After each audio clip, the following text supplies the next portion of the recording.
The following KQED production was produced in high definition.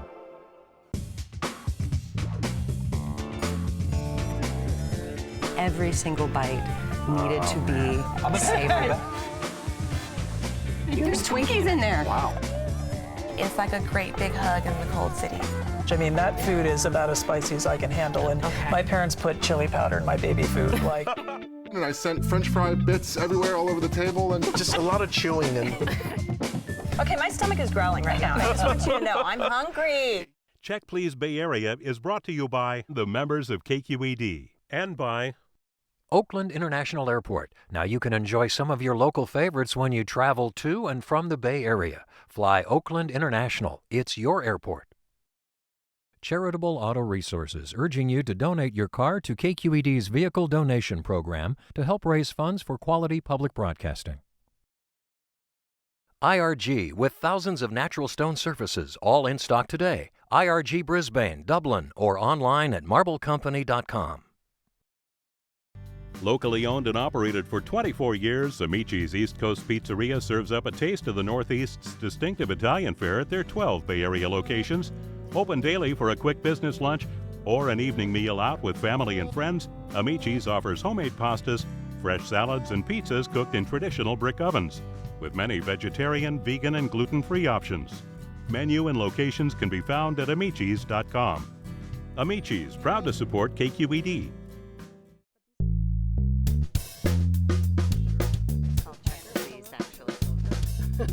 Hi, I'm Leslie Sabraco. Welcome to Check Please Bay Area, the show where regular Bay Area residents review and talk about their favorite restaurants. Now we have 3 guests, and each one recommends one of their favorite spots, and the other 2 go check them out to see what they think. This week, owner of a creative PR firm, Kimberly Charles, has been all around food, wine, and spirits all her professional life. She rejoices in the Bay Area's diverse eateries, and while exploring them, she keeps her spirits on the top shelf, laughter in her belly, and pours her witty opinions far and wide. And advertising sales president Andrew Kramer is a New York native who has bought into the West Coast good life, and he's never leaving. Dining out is fundamental to this new existence, and he can sell and push or even promote his chosen spot.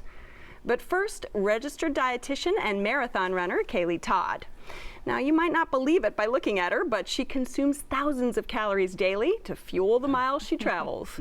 Branching out from a typical dietitian's regimen, she chooses fragrant Afghani flavors and hearty portions at her spot on Van Ness in San Francisco at a place called Helmand Palace.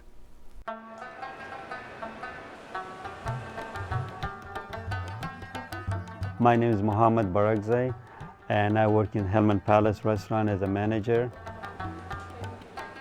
In our restaurant, everything starts from the scratch. We use leg of lamb and rack, which is the chopan kebab. The bread that we serve in the restaurant, we bring it from the Afghan bakery in Concord.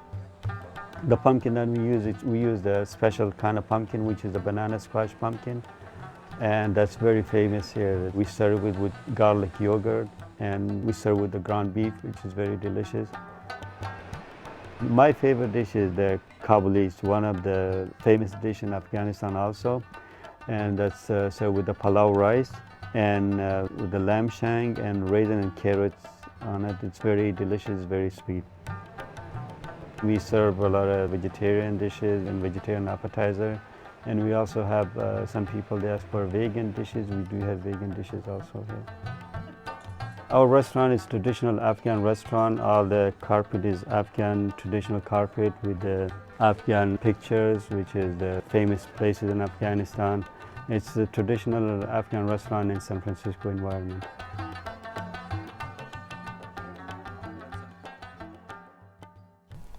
All right, Kaylee, let's talk a little bit about Afghani food, because people might not necessarily know what that is, what differentiates it from other types of cuisines, right?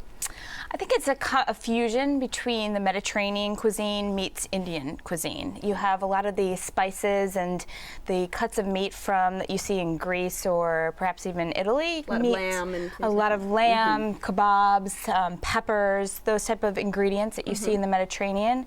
Meet with a lot of the spices and the sauces that you might find in more of the typical standard Indian cuisine. Right. So I think that they kind of is a fusion between the two. And what do you get when you go there? I mean, you've been going a while, haven't you? Yes, I actually went for the first time before I even moved here over 10 years ago, and it resonated with me so much that when I moved here, that was one of the first places I went back to.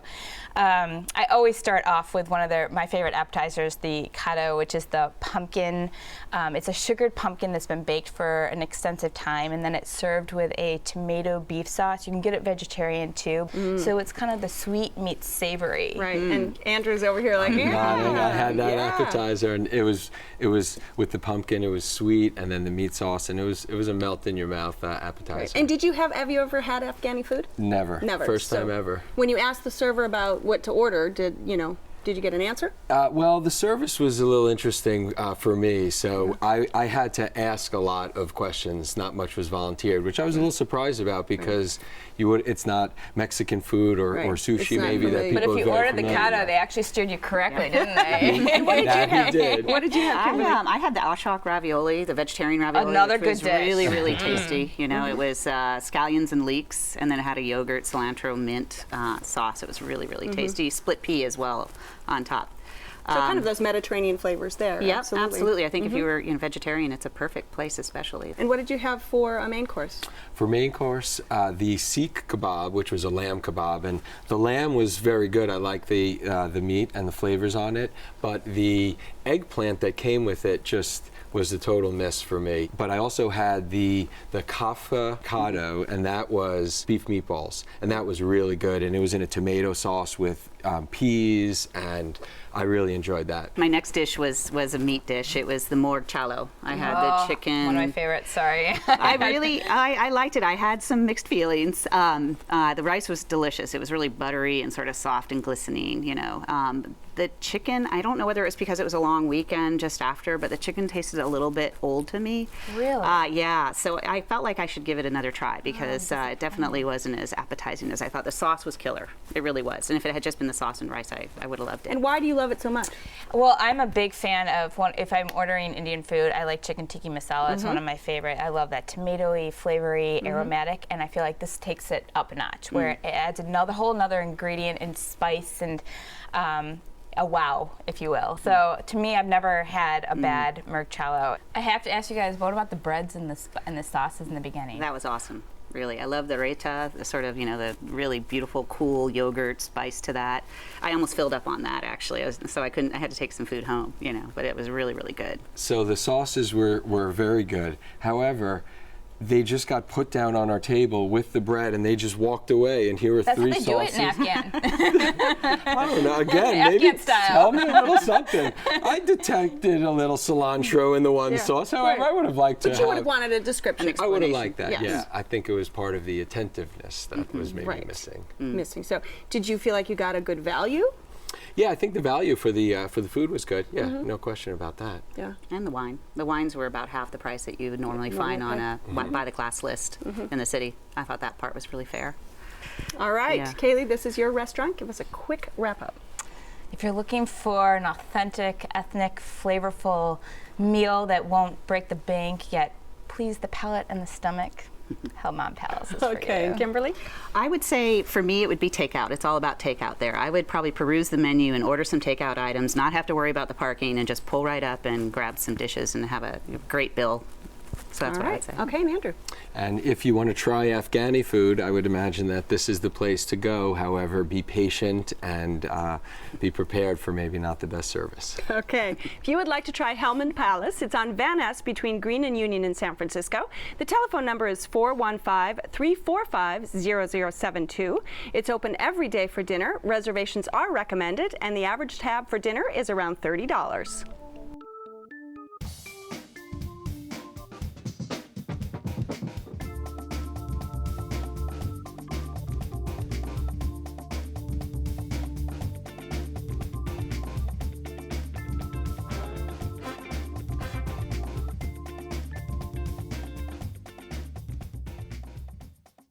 Flavors of Mexico made with organic produce are the feature of Kimberly's pick. The story began in the owner's home kitchen. Then, with the help of small business incubator La Cocina in the Mission, she now owns a business that serves up crazy good food. You'll find it around town at El Huarache Loco.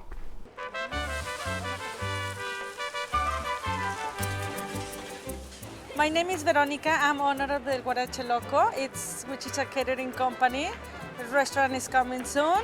And we are here at the Farmers Market Saturday and Sunday, and also we are at the Fort Mason at Off the Grid Friday.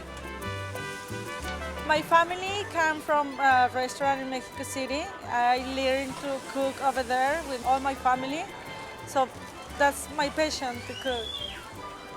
All the food is Mexican street food. This is something like you can find in the street in Mexico. Our specialist is huarache, that's why we call huarache. Our masa is organic. We have two kinds of masa, blue corn and regular corn. Many people ask for huarache with chicken, beef, and eggs, or huarache with this, and this, and it's like crazy to put everything together. So we say, oh, what name we want to put to the huarache, El Huarache Loco. My business is a family business. So I have my daughter, my husband, and my little one working with me. Come and try the food at the farmers market. It's really good. It's something new. We don't have burritos, but we want to try to give you some special from Mexico City.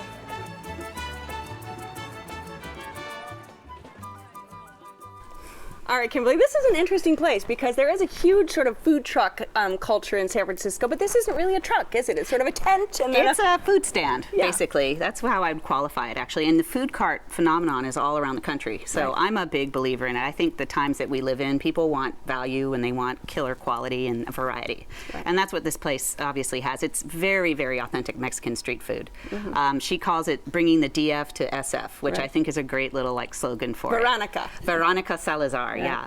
So I live in the Mission now, and I'm naturally drawn to those flavors. And when I first discovered this, I was actually at the flea market. So this place is perfect. It's two passions: shopping at flea markets and really good food. And so El Huarache, the huarache itself, is named after a sandal, and that's it's sort of an oblong corn tortilla. You don't eat your shoe. No, you do not eat your shoe, and I promise you, the texture is not like a sole of a shoe either. It's really phenomenal. So it's a refried bean-filled huarache, which is just delicious, and it has all kinds of toppings, whatever you might want. But she does so many different things with farmers market's ingredients too. So you can get some fresh vegetables. Was this an adventure for you guys when you went? Yeah, I liked it. I've never been to that farmers market before, and that was always fun to go and check out and try. So yeah, it was the Alamany Market, right? Yep, I'd never been So you down went there the day before. of the farmers market. I went the day of the flea market, which is a whole interesting, atmosphere for the day. Yeah. And I had two little kids with me too, so it definitely created a different experience. But because it can be crowded. Completely crowded, and period. especially old little Hello Kitty things being distracted as you're trying to make it to the food cart. And See, we left with an orchid and a bunch of great grapes and some other produce, but yeah, it was nice being So there you that had the day. huarache, which is the sandal-shaped sort of tortilla. I did. I felt like I had to try that based on the name of the place, and I really enjoyed it. I had it with the alambre, which was like the lamb. No, the alambre. It was mixed meats. It was the bacon and chorizo and asada, and it was good with the melted mozzarella and the onions on it. So yeah, it was. And the chili bowl sauce, which was really great. So I had that with a lamb on it, and then they had this special mole sauce that they make themselves that was a great pairing, and the combination was just fantastic. But one of the best things I think about this place was just the personal experience you had with Veronica's daughter actually was the whole one who family was run business. Yes, the That's whole really family. cool. And they said we had little kids with us, so we had kind of the sophisticated palettes versus the very Simple basic ones, and it totally covered across the board. Like they were willing to make something special for the little ones, and then also give us we had the cactus salad, the Nopales. Nopales, Yeah, that's Nopales, delicious. which was delicious, and the squash blossoms on top of the quesadilla was amazing. And that's it's a wonderful pairing, isn't it? Oh yeah, I mean, I never bring anything there because I'm in the morning, so I probably have a glass of Sauvignon Blanc with that squash blossom. I didn't serve that, though, I will say. That would have been really good. Okay, there we go. Cheers! Cheers! This is the wine crowd. I'm at the table. Well, speaking of which, I would have loved to have had a cerveza. It was so good. That was the one thing. Senor. If I only had one of those, it would have made it that much better. But they do have the homemade hot chocolate, right, and things like that. And they had the hibiscus. The agua fresca. Agua fresca, yes, I had that. That was quite delicious. And their horchata is pretty good too, actually, which is a rice milk drink that you typically find. Oh, I did not try that. Yeah, that sometimes is really fun to complement all the, sort of spicier flavors of the meats. I got a taco, which was really good. I think I may have even liked that better. It was the cecina with cured beef. Okay. And it was with the orange salsa on top with a lot of spice, and it was really good. Yeah. So it's interesting to say that because the overall the dining experience was great in terms of the food, but the tacos and the very basic ones were the ones I was a little bit less ecstatic about. I don't know whether it was just because they're in comparison to the squash blossoms and the cactus salad, it seemed a little bit less exciting. But my second favorite thing was the lamb taco, actually, and it was a blue corn tortilla. All the tortillas are made there by hand. You can see them shaping them, which I think is really cool. And that came with the salsa verde, which was avocado, and it's got a little bit of cilantro, and then there's tomatillo in it. So you might want to try that. It's braised lamb and fresh onions and cilantro, and then you can put either sauce on it. I really enjoyed it. That was my they had second a lamb favorite. soup, which I didn't try, but I kind of wish I did going back. I might have to go return, but it looked very interesting because I saw someone have it afterwards and I was too full, but seems kind of interesting too. And this is not expensive, this place, is it? No, I think I spent maybe $10, and I probably overate a little bit, but yeah, it's a great value. And Veronica may be opening a restaurant. I've heard rumor of that. Rumor? But I don't have all the information, but I hope that happens because she is phenomenal. I've She's heard very she's authentic. also off the grid now on Friday nights at Fort Mason. That's right. All right, Kimberly, this is your spot, so give us a quick summary. Huarache Loco to me is a place I'm really crazy about for sure. It's homemade, family-owned, pure ingredients, no fuss, just absolutely, simply delicious. All right, and Andrew? Authentic, great Mexican food. Just BYOC, bring your own cerveza. Okay, Kaylee. I would second that notion, and I would say that it caters to palates of all spectrums, from the basic, very unadventurous eaters to the most sophisticated, looking for a gourmet meal, if you will, in a very interesting atmosphere. If you would like to try El Huarache Loco, it's around town, including the Alemany Farmers Market in San Francisco. The telephone number is 415-572-6832. You can check their website for locations, no reservations, and the average tab is around $10, by the way, cash only. There's nothing like the sound of opening a bottle of bubbles. Whether it's champagne from France, sparkling wine from the US, Prosecco from Italy, or Cava from Spain, that pop just puts a smile on my face. Now, you can open the bottle the traditional way, but why not impress your friends and neighbors and do what Napoleon did out in the battlefield? You get a saber. All right, if you don't have a saber, just use a kitchen knife, the blunt end of the kitchen knife, and well chill your bottle of sparkling wine. That's the key. Then you remove the foil and you remove the cage, which is what this is. Do it at the very last moment. Find the seam of the bottle. That's the weak point. And you're going to have follow through. That's the real key. Voila. Napoleon would be proud.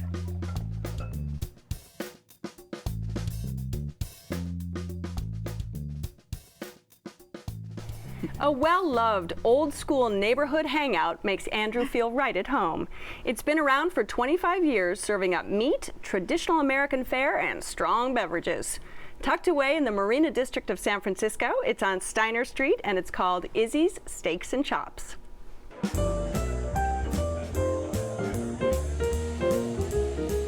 My name is Sam Duvall. I'm the owner of Izzy's Steaks and Chops. I started Izzy's about 24 years ago. In fact, next year will be our 25th year. We're very proud of that. I am a great fan of San Francisco history. And Izzy Gomez, who the restaurant's named after, had a restaurant over in North Beach, very famous, and everybody loved Izzy.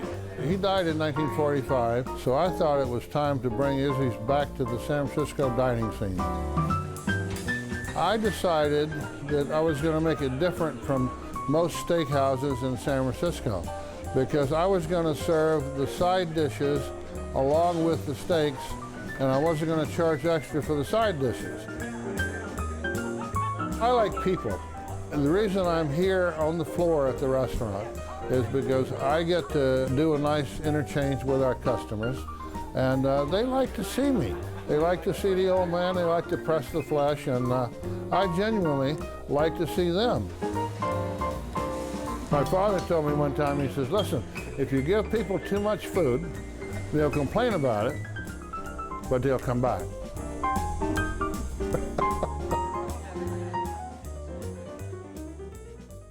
All right, Andrew. Izzy's the meat eater in me. It wants to talk to the meat eater in you. You're gonna love it then. So Izzy's is my place. It's when I first moved to San Francisco, I discovered this old school neighborhood restaurant, and whether I was bellying up to the bar and eating by myself or eating at one of the great booths with friends or family, it just always became my place. So as soon as you walk in, the energy there is great. Personally, I love starting off with a cocktail, so either a martini or a Manhattan, and they make great drinks there. And food-wise, I just think that Izzy's is a great steakhouse with good value also. And it's kind of classic when you see that classic feel and a classic cocktail, man. You want the, you know, that's really what Sam Duvall, who started it 25 years ago, was going for, is that really classic San Francisco feel. Wood tables, so no tablecloths. Right. There's steak sauces all over the walls when you walk in, beer bottles at the ceiling of it, and the wait staff, they're just fantastic. They've all been working there for longer than I've been going, which is 15 years now. So yeah, it's right. just, George has been there 25 years. Yeah, it's just it's comfortable. And Kaylee, are you a meat eater, a marathoner, and a meat eater? I am a complete meat eater, and I would completely agree. I felt like I was in Cheers, if you will, the Cheers Steakhouse. I will say I'm native Chicago, so I may be a little skewed. Are you? So you know good steaks. I do. And I have to say, I love the atmosphere. I wish I liked my cut of meat a little bit better. What did you get? I got the strip steak. One of my dining partners got the kebab with the mushroom sauce on it, and another one had the prime rib. The prime rib was great. The strip steak and the kebabs had, you know, the flavor on the strip steak was fantastic, but had a little bit too much gristle, and every bite I was kind of picking and choosing on that meat. Yeah. So the steak to get, and the only steak Kimberly's over here chomping at the I bit. Well, I'm nodding my head, get is the skirt steak. That's what I had. And unfortunately, I've tried other steaks there, and they are good, but I only get the skirt steak. The marinade is soy and ginger and maple syrup, and it is just, the meat is cooked perfect, and then with that marinade, it just, the flavor that's what you is had? so That's good. what I had. I guess a lucky choice. I had that, and it was really tasty. It had sort of that crunchy, caramelized exterior on the meat, you know, and then the middle. It was a little overcooked for me. I would have liked it a little less, you know, more rare, I guess I would say.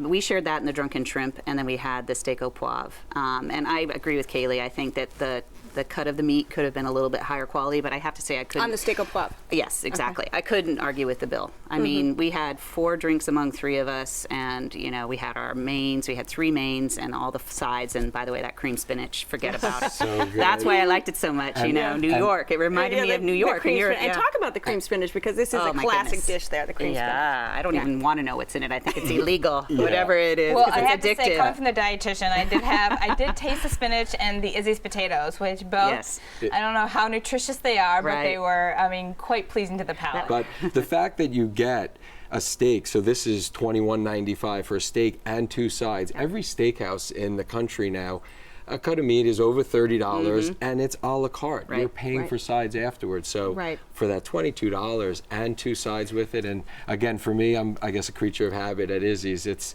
Izzy's own potatoes, cream spinach, and the skirt steak. I will say, though, I had one of their specials tonight, which I guess they typically don't do specials. It's kind of the straightforward menu. I had their heirloom tomato salad. I had that too. Which had a sliced, almost an entire tomato sliced on the plate, and then they had served it with a little toasted bread with a goat cheese spread on it. And the pairing and with the dressing, it was like a balsamic vinaigrette type dressing that they drizzled on top of it. Yeah. That was superb. Oh, and that sounds great. Yeah, well, they were really accommodating, though. because we had a lot of picky, like, can we have this on the side? And they're like, sure, sure, sure. So like, somebody had asked if they could have a Caesar salad on the side rather than one of the like typical sides, and they had no problem with that. So service is, talk about service. Well, you know, I found it to be a little less attentive. I think if you were a regular there, you would probably be well taken care of. And the service, they're not going back and checking with the kitchen whether they can do something. They just know. These guys have been working this there. This is a place Herb Cain went to. The New Yorker appreciates that, that's for sure. Right. And let's talk about dessert, because you did mention it there, the desserts. Well, they do make them in-house. They do, I guess. And we ordered the cheesecake. I mean,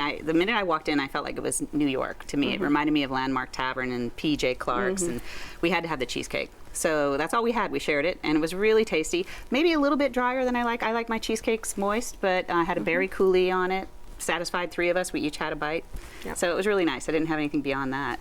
Well, we didn't have a dry cheesecake, but we did have a dry martini for dessert. So. Drink your dessert. I like it. And their wine list is actually... And I didn't run straight in a straight line afterwards. Their wine list is small but very well selected, and, you know, big hearty reds to go with all those meats. All right. This is your spot, Andrew. Give us a quick wrap-up.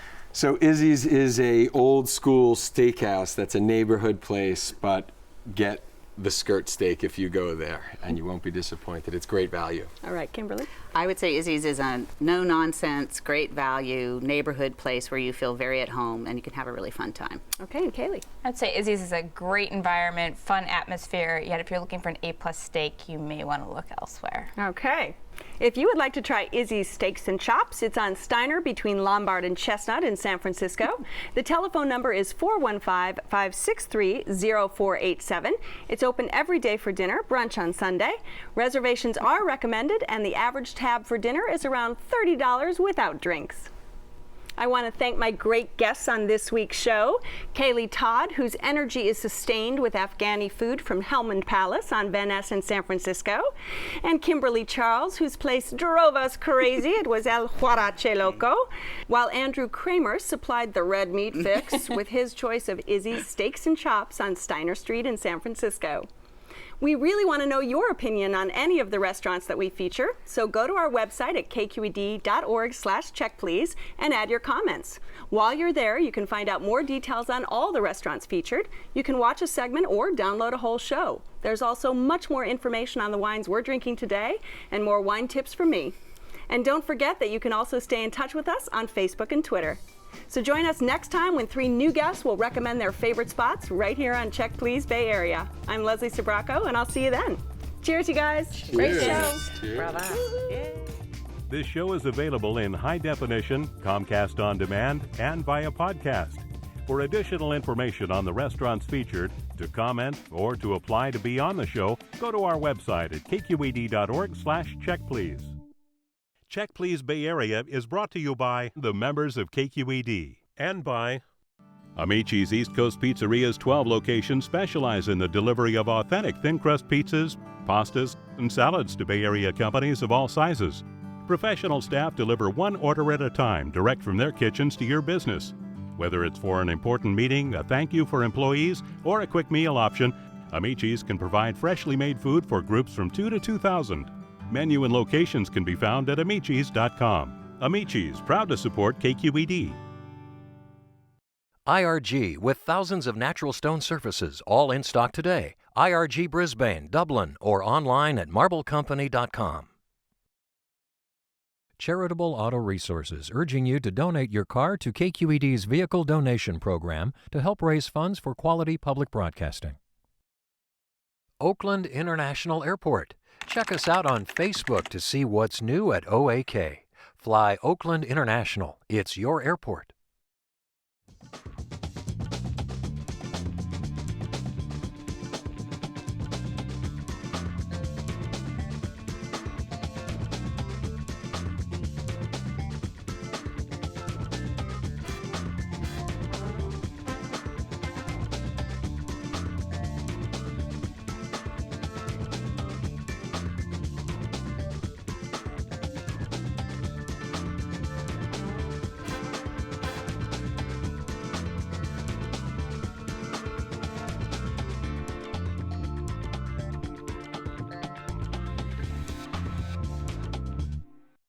A KQED HD production.